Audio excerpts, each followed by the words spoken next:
یوگل news paper میں آپ لوگوں کا سب کا خوش آمدید۔ السلام علیکم ناظرین حضرات، گوگل نیوز پیپر میں چند اخبار۔ وزیر اعظم شہباز شریف نے کسانوں کی شکایت پر نوٹس لے لیا ہے، گندم کی فوری خریداری کا حکم۔ سعد رفیق نے خیبر پختونخوا سے اسلام آباد پر چڑھائی کی یہ صورت میں گورنر راج کا اشارہ دے دیا۔ ملک بھر سے سڑکوں اور فٹ پاتھوں سے تجاوزات ختم کرنے کا حکم۔ سب میرین کیبل کٹنے سے پی ٹی سی ایل کی ٹریفک متاثر نہیں ہوئی، ترجمان۔ آئین کہتا ہے آزاد عدلیہ ہونے چاہیے جو سستا انصاف دے، جسٹس منصور علی شاہ۔ محمود خان اعتزائی کے وارنٹ گرفتاری معطل۔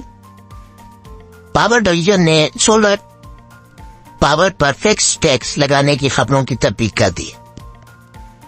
منفی پروپیگنڈا سوشل میڈیا یہ ٹولرز ملک ترقی کے کام سے نہیں روک سکتا، آرمی چیف۔ آئین میں کہا ہے کابینہ قانون سے بالاتر کیسے ریگولرائزیشنز کی منظوری دے سکتی ہے، چیف جسٹس۔ ٹوبیکو کھاد سیمنٹ فیکٹریوں میں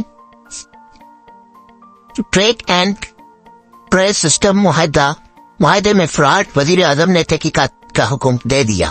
اے بی آر کے 25 کرپٹ افسروں کے خلاف ایکشن، 13 عہدوں سے الگ، ڈیپوٹیشن والے واپس۔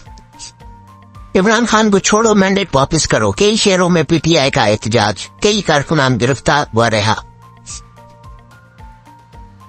پاکستان میں پاسپورٹ کی ڈیلیوری میں تاثری معاملہ کیا ہے؟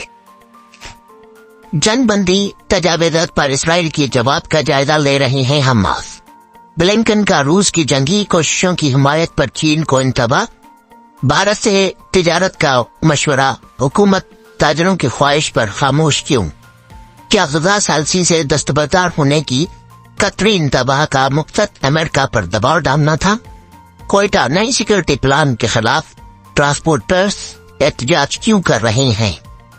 ناظرین حضرات، یہ تھی تازہ ترین میں کچھ اخباروں کی تفصیلات۔ ملتے ہیں دوسری ایک خبر میں۔ اللہ حافظ۔